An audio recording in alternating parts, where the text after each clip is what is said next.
que la guerra contra las drogas ha fracasado rotundamente. We need to talk about cocaine. Especially in East Cocaína. Germany, it's really, really easy to get drugs, even hard ones. You can just walk into a club Cocaine and is get your deep hands in on something Germany? in under 5 minutes. Europe's cocaine crisis is getting wider and deeper. I would have never thought that. It's pretty much the most Whoa, profitable substance Franklin, in the entire world. Saint sound. From blackmail to kidnappings and torture, criminal gangs have unleashed an unprecedented wave of He drug-related get crazy in violence. Europe. All the big Colombian drug dealers, they going to Europe. It's easier to import the drug. It'll only end up with you being captured or killed. You know what, chat? I might be wrong because I feel like on the episode of Snowfall that went to Europe, I might be very wrong on this. One of the Netherlands' most renowned crime reporters has been shot and seriously wounded in Amsterdam. A set of shipping containers converted into a makeshift prison with a soundproof torture chamber.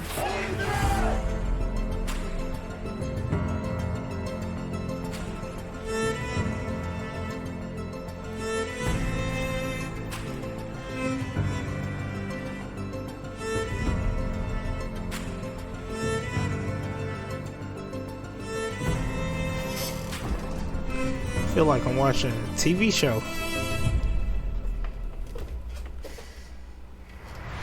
These days, cocaine is everywhere. On TV, in music, in clubs, and at work. Hey. We wanted to know more about this drug. Where does it come from? What does it do to those who consume it? And why It is gets it you all of a lifted. sudden flooding Europe? We had a ton of questions. So we started looking for answers from scientists, experts, doctors, users, and you. A few months ago, we asked viewers of our German channel to share their experiences with cocaine. Nearly 4,000 of them reached out to us. From all their stories, we created these characters.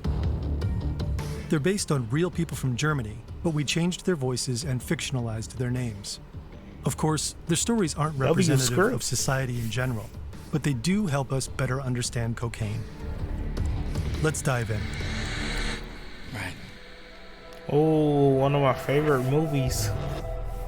Tony just started his shift as a doorman at the club. Tony but he's Montana? already fighting off exhaustion. I work 12-hour shifts in my main job. It's a 2-shift system, days and nights. A constant, unhealthy change. You just run out of energy after a while. Inside the club, Linda has just arrived. We drop our stuff off at the coat check and head to the bathroom. That's just standard protocol. She doing cocaine. Across the street, Max and his crew are at their favorite bar. He's feeling tense. I get overwhelmed when everyone starts talking over each other. Upstairs, Nick is getting ready for a long night of World of Warcraft. In the room next door, Lars dodges another call from his parents. They've been blowing up his phone for days.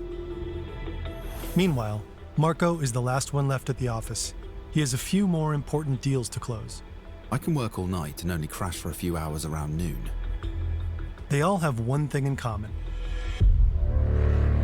They do coke. They do that cocaine. They snort the white powder through a small tube, or through rolled up bills. That's not just a cliche. Most people take cocaine by snorting it. Coke is everywhere in Europe.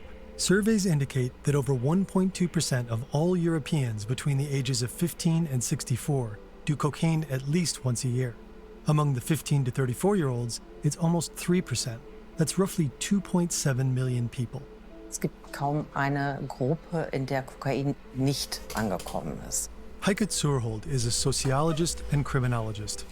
We met her at the University Medical Center in Hamburg. She probably knows cocaine users, at least here in Germany, better than any other researcher. Ja, wahrscheinlich. Zurhold studies addiction here at the Center for Interdisciplinary Addiction Research. She's spent the last several years interviewing hundreds of users from all walks of life and their cocaine use. The hype around the substance worries her. So does the fact that many people believe they can handle it just fine. Some can, but others lose control without even realizing it. Go. Research indicates a trend over the last few years. Young people in Europe are drinking and smoking less on average, but using significantly more cocaine. Heike Zurhold explains this has a lot to do with its ever-increasing availability. Cocaine has never been easier to come by. Global production is hitting new highs every year, and coke is quick and easy to consume, making it a perfect fit for our fast-paced world. But what exactly happens inside the heads of people on cocaine? I'm actually when curious. We laugh, our brains release dopamine. Chad, I ain't gonna lie. I'm actually curious to realize. I keep fucking up. My bad. Chad, I'm curious to know what goes on in the head of drug users. I know what goes on in the head of a weed user. I'm a weed user, but I want to know what goes on in the head of like deep drug users. Cause like, how the fuck do you live like that? Especially heroin addicts. Like, what the fuck? Or meth addicts. Dopamine motivates us and drives our desire to take action. It's widely considered a key part of the reward system in our brains. During an orgasm, dopamine levels in the brain rise by about 80%. With crystal meth, that number jumps to around 1,400%. Which is why the drug is so incredibly addictive. Da kann man sich ungefähr die Dimension vorstellen, wie stark dieser Kick ist und wie unvergesslich ein solcher Zustand ist schon beim allerersten Konsum. This is Professor Mulick from Chemnitz University. We talked to him for our documentary on crystal meth. The link is in the description. A cocaine rush isn't as intense as the one you get from meth. Chat, they got documentaries. We got to check them out. I ain't gonna lie.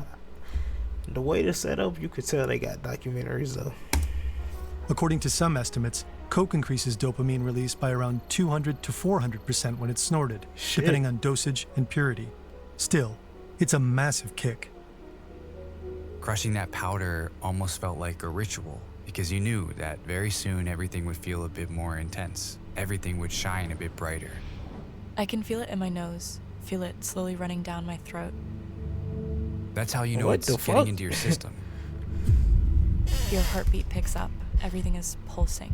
Your whole body is tingling and you can automatically feel your mood go up. And all of a sudden you feel strong and pumped.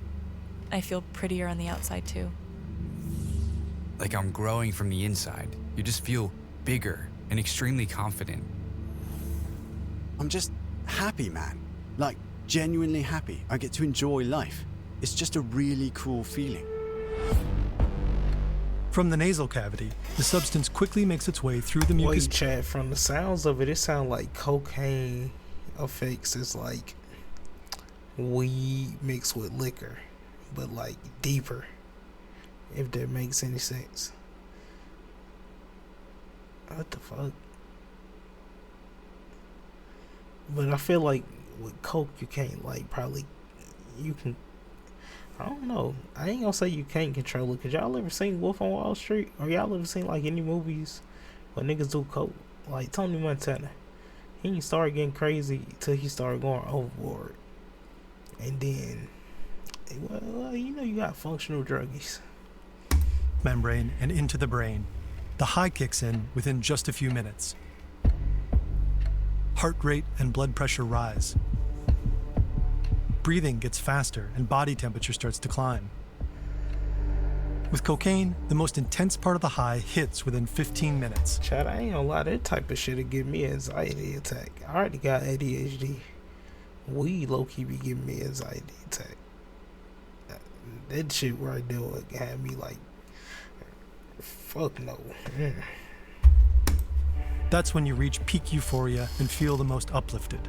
It keeps you awake and makes you feel invincible, cool, and uninhibited. Over the next hour or so, that effect fades. There are many reasons why people use cocaine. Sociologist Heike Zurhold has identified 4 main user groups, and they correspond surprisingly well with what our community told us in their messages. By far the largest group is recreational users. I heard Jesus did cocaine on a night out. Who the fuck told you Jesus did cocaine? Jesus, my Jesus ain't did no damn cocaine. You got him fucked up. Hold on, wait. Nah, she tripping. I can feel my face when I'm with you, but I love it. Many users take cocaine at parties, mostly on weekends. The problem is that some end up taking too much of it or mixing it with alcohol. Linda is one of them. Tonight, she wants to go all in. Damn, Have Linda. fun, a couple of beers, a Partying. couple of lines, connect with friends. I guess that's what I want out of a good night out. It only takes a quick trip to the club bathroom to shake off all that nasty weekday stress. Linda feels awake, confident, and ready to... So we got the women. If you in the bathroom all the time at the parties or at the club, you're sniffing that bug. Giving that nose some love, ain't you? Party till dawn. That's when the grinning starts. They've done a line, and I've done a line, and we all just look at each other and smile. To really feel the music at a concert. Without it, you couldn't really last a whole night at a Berlin club. Linda doesn't stop at one line. To make it through the whole night, she'll be heading to the bathroom a few more times to top herself up. Damn, a few more? After an hour, the effect is gone. That's when many feel the need to take Linda. more. Surhold urges users to keep track of time and take long breaks between doses to avoid ODing. For Linda and other users, partying on cocaine has another beneficial side effect. She can handle more alcohol. At least, that's what it feels like. So she has a few more drinks than usual, and she's not alone. Man hat oft das Gefühl, dass man unter Kokain nicht betrunken wird. Das ist aber falsch. Natürlich wird man auch betrunken, man merkt es nur nicht. Und das ist eine große Gefahr. The mix of cocaine and alcohol creates a byproduct called cocaethylene in the body. It acts similarly to cocaine, but stays in the system much longer. That increases the risk of a fatal overdose by up to 25 times. Shit. Oh, When you wait. That's why on certain movies, cocaine users be like, oh, I could drink and fuck like a fish. Nigga, you killing yourself, nigga. Cardiac arrest. Work the door at a club. Alcohol is off limits. But before his shift, Tony's already done his first line of the night. Sometimes I'll do it with a coworker, as a sort of social interaction, you know? Tony belongs to the second group, those who use cocaine as a social icebreaker. Tony, you to doing loosen up cocaine around with other people. He's shy Yo, and coworkers. introverted by nature, which isn't always ideal when you work as a bouncer. Making small talk with guests is much easier on coke. These days, it just helps me talk through all the crap you have to say all night. Like, hey, what's up? Can I see some ID? And I'm gonna have a look at your bag. It's always the same small talk, over and over. And Tony's not the only one. Wir haben sozusagen eine Gruppe, die soziale Hemmungen haben, die schüchtern sind, die sagen, ich komme nicht gut in großen Gruppen klar. Da ist Kokain etwas, was ihnen hilft, etwas Hemmung zu verlieren. Check, fun fact, when I was in school as a kid, my mama used to have me on Adderall. And I feel like at one point it was probably cocaine and Adderall. Once I got older, I started to learn more about Adderall, and I wasn't the only one that thought this shit. Even like doctors and shit say they wouldn't be convinced of this and that shit. Now that I'm watching this too, it makes a lot of sense. Keep your kids off this shit. But I ain't gonna lie, today me doing content shit, being a creator, give me an Addy or two, cause I knock all this shit down in like 2 hours, I promise you. But look, but look, shit like a limitless pill. I'm not lying. Ein größeres Selbstbewusstsein zu haben. Cocaine heavily stimulates the central nervous system. It boosts the release of dopamine, serotonin, and norepinephrine, among other things. Inhibitions drop, confidence spikes. Some of these effects actually intensify with frequent use, like the inflated sense of confidence. Others, like the burst of euphoria, fade with time. The brain adapts to the substance and develops a certain tolerance. Surhold explains that the more you integrate cocaine use into your daily life, the rarer the pleasurable effects become. To feel them again, users have to take long breaks. Frequent and excessive use can also have lasting effects on the brain. Studies suggest that cocaine can damage both the structure and function of the brain. Severe cases can even lead to personality Damn, so that explains Rule from Euphoria. changes. Instead of becoming more social, long-term users are often described as increasingly antisocial and narcissistic. That stuff destroys your soul. There's no other way to put it. I was almost pushy with my boyfriend on coke, and more aggressive. But at the same time, I got super sensitive. What the fuck? Coke turns you into an animal. I get so aggressive and barbaric. And sometimes I just enjoy just dropping politeness and randomly screaming at people. Surhold confirms that aggression is a common behavioral side These effect. niggas live Many two heavy life off users the coke. eventually stop functioning in groups, isolating themselves and retreating into compulsive habits like endless YouTube binges or gaming marathons. Lars hasn't left his room for days.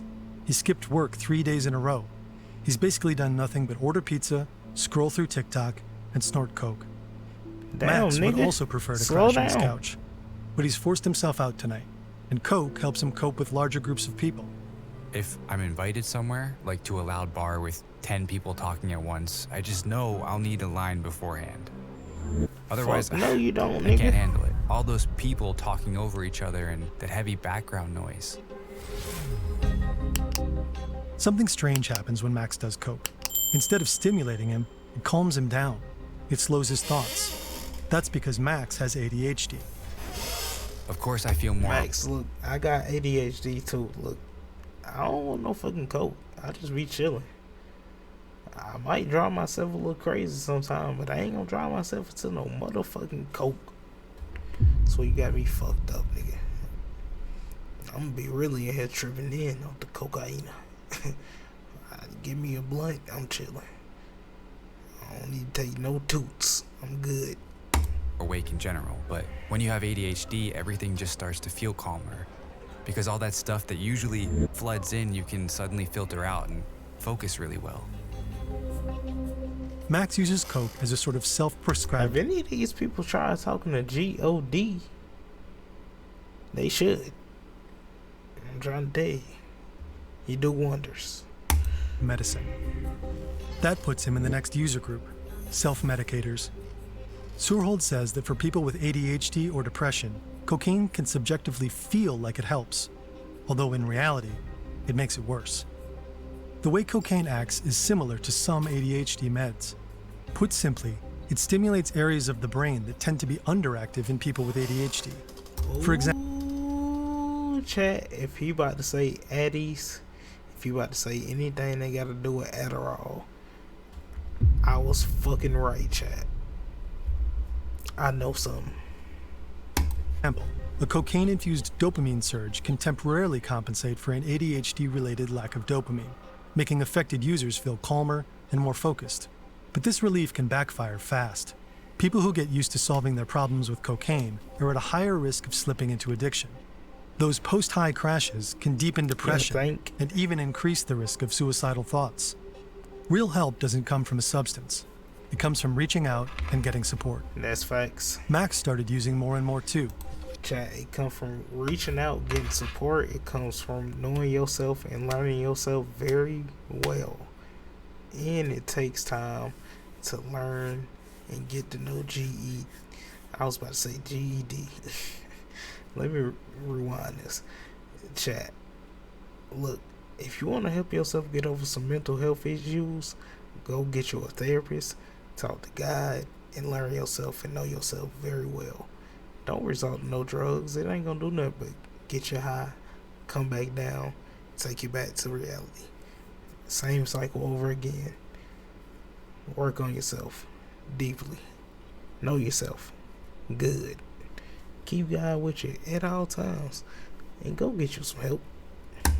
What began as occasionally before going out turned into every day at work. If I knew I had work on a larger project, then I'd treat myself to a little bump to get started, sometimes even in the morning.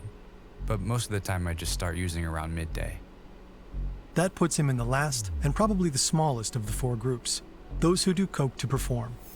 Surhold explains that this group includes people who need to deliver, at work, during sports, or in any other setting that requires stamina.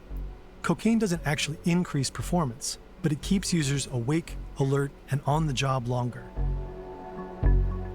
Marco can barely get through work without it anymore.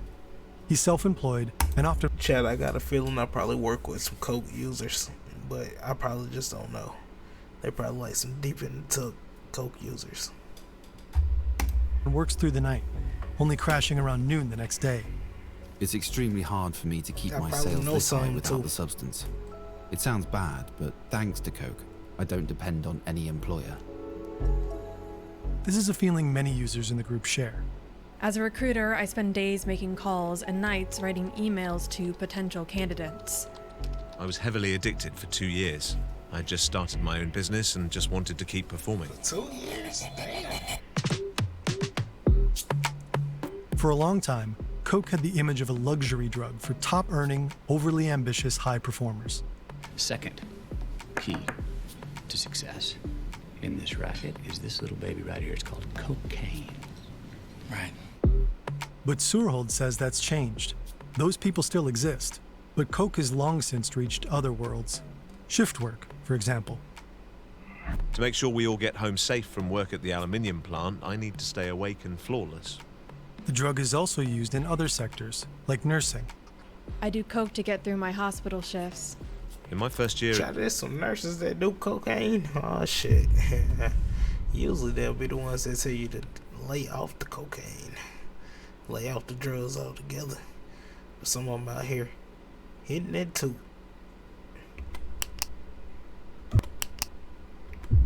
We got you. As a social care worker, I did 0.5 gram per 5-hour shift. But there's one industry where cocaine seems especially common: restaurants and bars. Starting with bouncers like Tony. Bartenders. This way I don't get too drunk when I have a drink with the guests. Waiters. I could do the work of 2 waiters when I was on it. And even cooks. And I think gastronomy is one of the worst industries for it. Like 70 to 80%. Look, I ain't gonna lie. Cook my food off the coke. But look, don't burn my shit up. Please don't burn my food up. Because I know you're gonna cook my food to perfection off the cocaine. But don't cook my shit on too high. And don't burn my shit up. Please and thank you.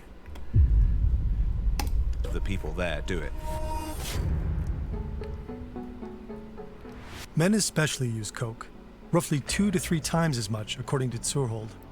No matter who wants it, they can get it. Shit. Ridiculously easy and incredibly fast. Linda lives in a small town in eastern Germany. For her, coke is just a phone call away.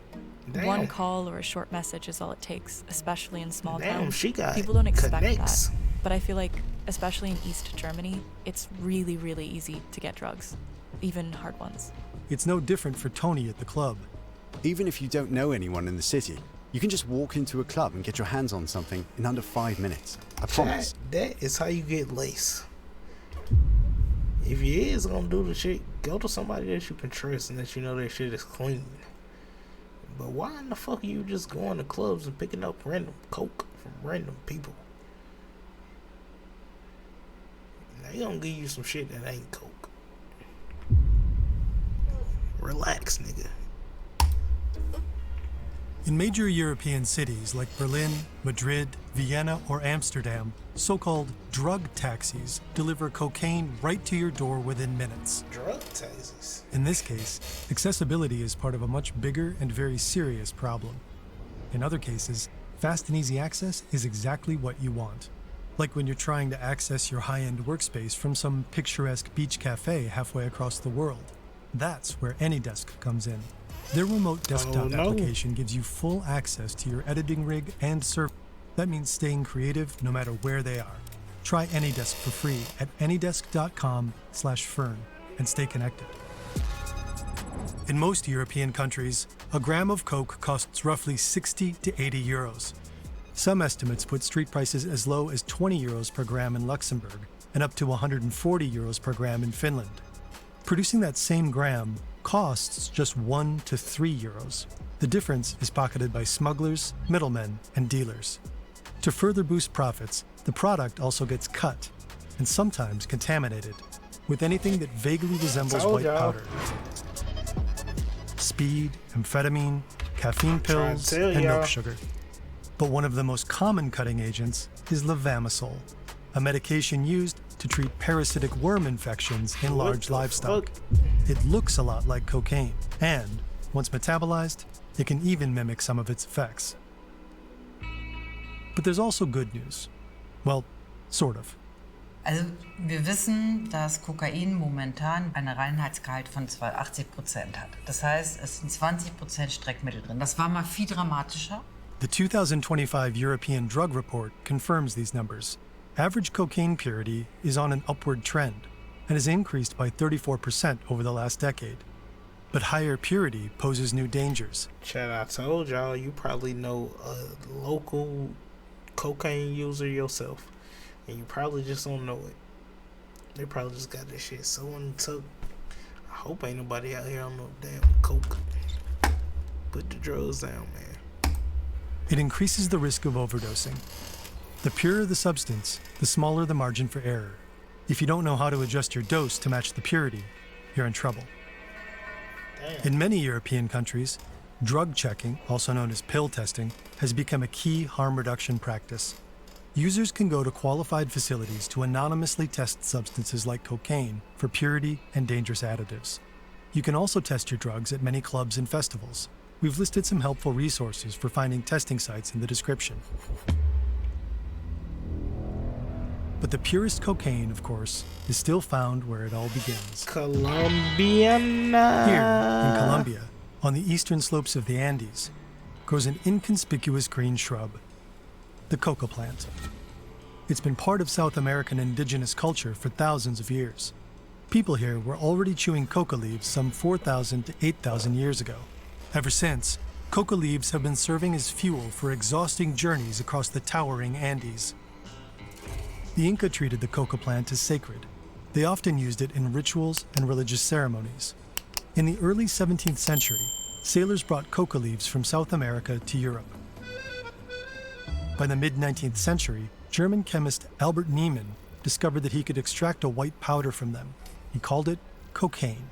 In 1862, German pharmaceutical company Merck first produced the substance for commercial sale. A year later, French chemist Angelo Mariani created a medical cocktail made from Bordeaux wine and coca leaves. This special wine was produced by soaking 60 grams of coca leaves in a liter of wine for 10 hours. The alcohol drew out the active compound in the coca leaves. Rumor has it, Mariani originally created the drink as medicine That's how they for made an actress cocaine, for suffering real? from depression. Later on, it allegedly became Pope Leo XIII's favorite drink. A few years later, American pharmacist John Pemberton took inspiration from Mariani's concoction. Alcohol was controversial in the US back then, so Pemberton dropped the wine and added cola nuts, which contained caffeine. Then he flavored the bitter drink with lavender, caramel, cinnamon, and sugar, and topped the bottles off with soda water. In 1886, the first iteration of Coca-Cola was born. At first, a liter of Coca-Cola reportedly contained about 250 milligrams of cocaine. I forgot Some sources Coke have had even cocaine speculated in it. about an insane 3.5 grams per bottle. The exact formula and cocaine content remain a secret to this day. It's possible the drink never actually contained cocaine, but mainly ecgonine, a natural but non-addictive coca compound. Cocaine was already used in medicine before the invention of Coca-Cola. First in analgesic eye drops, and later as a local anesthetic. By the late 19th century, cocaine was all over Europe. Snorted or consumed as menthol eucalyptus lozenges to cure sore throats. One pill every 4 to 6 hours, each containing around 3 milligrams of cocaine. Kids were even... Damn, so cocaine was always like a pharmaceutical drug this whole time. The shit you don't know. given cocaine toothache drops. Sold at the pharmacy, no prescription needed. Makes sense. Then, in 1914, the Harrison Narcotic Act took effect in the U.S., banning cocaine from soft drinks and over-the-counter drugs. That same year, World War I broke out, and British soldiers started using cocaine as a stimulant. By World War II, German, British, American, and Japanese troops all turned to amphetamines. You may have heard of tank chocolate or Airman's marzipan. Today, the medical use of cocaine is limited to a few rare cases where it's still used as a local anesthetic. You won't find it in sodas or on pharmacy shelves anymore. And yet, global cocaine production is at a historic high. Damn. Today, most of the cocaine sold and consumed around the globe comes from just 3 countries: Peru, Bolivia, and above all, Colombia. Colombia. The coca plants are grown on vast plantations alongside bananas, coffee, and palm oil. What? For many farmers, coca makes economic sense. The plant is resilient and can be harvested up to 7 times a year. Growing coca is often far more profitable than farming legal crops. The income I earn from coca allows me and my family to get what we need to live. Only the essentials. There are different ways to produce cocaine, but all of them start the same way, with harvesting, which is done entirely by hand. First, the leaves are chopped up. Then, they're sprinkled with fertilizer and dusted with lime. The fertilizer helps release the active substance from the coca leaves. The mixture is often soaked in gasoline to boost extraction. Most farmers work with little to no protective gear. So, wait, they soak cocaine leaves in gasoline? Y'all niggas sniffing gasoline? Then the leaves sit overnight in large barrels or holes in the ground. They're repeatedly doused with gasoline, stirred, and stomped on until the concoction starts to curdle. After the liquid is extracted from the mixture, sulfuric acid and water are added to it. This pulp has to be filtered again until you get this thick paste, the so-called coca paste. In the final stages, adding carbonate salt and diethyl ether produces a white mass that the workers dry by boiling. A few final chemical tweaks create the fine white powder that ends up in millions of noses around the world. In 2022 alone, an estimated 2,700 tons of cocaine were produced in South America.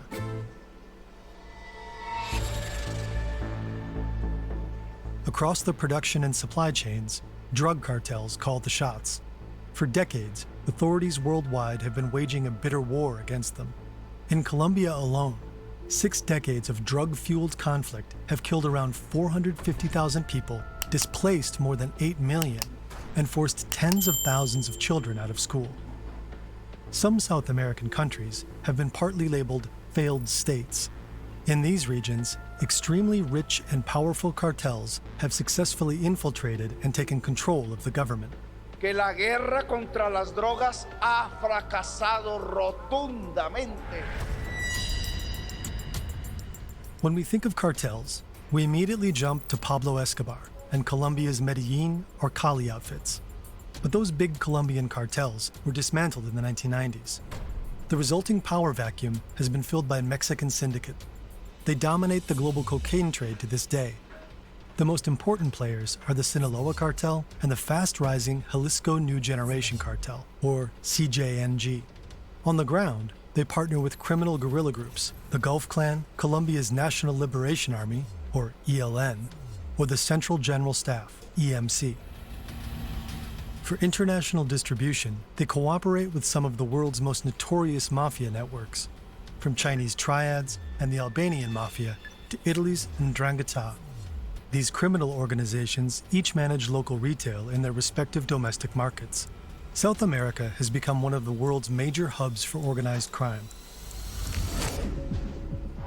From here, cocaine fans out to every corner of the globe. There are countless ways to move cocaine across borders. Trafficking to North America is often handled via undeclared flights or clandestine fishing boats. It's a never-ending cat-and-mouse game between traffickers and law enforcement agents, one that forces smugglers to get creative. Some cartels have started to build their own semi-submersible high-tech vessels. We made a whole video about these so-called narco-subs. The link's in the description. Most of the cocaine heading to Europe is hidden in massive cargo ships. This contraband has been found inside all kinds of objects. Books. Chat, remember what we learned about that on the look? Oh, damn, the video I did, it got blocked. Surfboards, car tires, pumpkins, and even inside walking aids for the elderly. But one hiding place still reigns supreme for all EU-bound traffic. Banana crates. About 200 million banana boxes are imported into the EU each year. Finding the one stuffed with cocaine is like looking for a proverbial needle in a haystack. The North Sea has become one of the main entry points. The port of Antwerp, in Belgium, is widely considered Europe's biggest drug gateway, followed by Rotterdam in the Netherlands. But Hamburg, Germany's biggest port, is quickly catching up. Damn, These they going German crazy in customs Hamburg. officers are desperately trying to find a few kilos of coke hidden somewhere inside a giant cargo ship. But even if they do find the stash, it'll barely put a dent in the avalanche of illegal drugs moving across borders. In 2004, German authorities seized just under a ton of cocaine. By 2024, that number had jumped to over 40 tons. This is in line with a Europe-wide trend. In 2023, a total of 419 tons of cocaine were seized, marking the 7th consecutive annual high. Tatsächlich stellen wir und die Polizei auch fest, dass egal wie viel Kokain wir sicherstellen, das hat keine Auswirkung auf den Straßenverkaufspreis oder auf die da zur Verfügung stehende Menge. Also das tatsächlich, es ist unbeschreiblich viel. And along with this white powder moving into Europe comes another harmful phenomenon: violence. This is a street in the heart of Amsterdam, filled with That bars makes and sense. restaurants. It's July 2021, just before 7:30 p.m. A man in a light-colored suit walks down the street, eyes fixed on his phone. His name is Peter de Vries. He's one of the Netherlands' most famous crime reporters, a familiar face on TV when it comes to the mafia or organized crime. Right now, he's investigating a Moroccan group known as the Mokro Mafia, another organization heavily involved in cocaine trafficking. De Vries is advising the key witness in a major trial. Shortly after the case began, the witness's brother and lawyer were both murdered. Damn, De Vries has just the left a lawyer TV and studio. the brother? He's heading to a parking garage to get his car. Seconds after he walks down the street, he's followed by a police car. After the car passes around the corner, 5 shots are fired.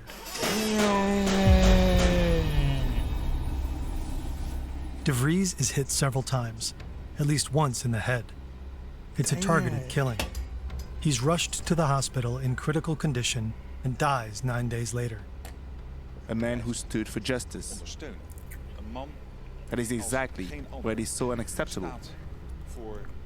That is horrible injustice happened to him. In 2024, 3 men are sentenced to up to 28 years in prison for his murder. Berichten zufolge ließ ihn der Angeklagte mutmaßliche Mafia-Boss auf eine Todesliste setzen. Organized crime long ago gained a foothold in Europe's major cities. In 2016, a severed head was found outside an Amsterdam cafe alleged to be a hangout for drug dealers. In Sweden, gang and drug-related violence has been claiming more and more lives in recent years. In some cases, even teenagers were recruited as hitmen. In 2024, several explosions and shootings in the German city of Cologne were linked to drug-related gang violence. According to the European Damn, that's Monitoring crazy in Center for Europe. Drugs and Drug Addiction, violence and homicide are major manifestations of the illegal drug trade. A Dutch research team found that these killings are often acts of compensation for failure to pay for or deliver drugs. Other attacks are meant to intimidate rivals or assert a certain position in the scene. It's actually a lot like it is in the movies.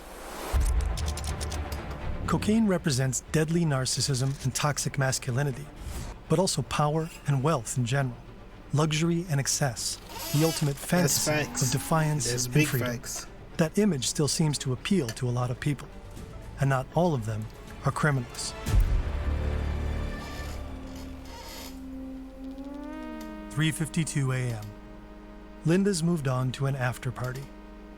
Tony's shift is almost over. Marco's hopefully done too. Nick is still playing World of Warcraft. Lars and Max have already called it a night. A new day begins. Depending on how the stuff was cut, I sometimes end up with a bloody nose and a bit of a headache. I actually regret it the next day, like always. And I keep regretting it for a few days after too, because I feel sluggish. My nose hurts. Everything kind of tastes like Coke. Life just feels a bit dull, with less drive. And Chat, so the more and more you get addicted to Coke, the more and more you turn into Coke. Like, everything around you is just Coke, Coke, Coke. They coked out. Went on the binge and got coked out. less joy. Es ist tatsächlich auch so, dass nach dem Konsum einige Leute von Depressionen berichten, von schlechter Stimmung, von Trübseln, ne, von Antriebslosigkeit. Also das ist natürlich von Mensch zu Mensch verschieden, aber das ist tatsächlich relativ häufig, dass sowas berichtet wird. Und das kann schon auch mal 2 Tage dauern. That's why long breaks between doses are so important, because for those who use too much too often, the side effects can hit hard. Many heavy users experience heart palpitations. Extreme cases can lead to full-on heart attacks. See, chat, that's why I said I would have because they feel like panic something's attack. crawling under their skin, as if they had insects inside their body. Over time, Lars's cocaine use has spiraled out of control. He cut off contact with his family and friends and ignored their calls. At some point, his roommate felt obliged to call his parents. They cried on the phone when he broke it to them. Lars is seriously addicted to coke. He really needs your help.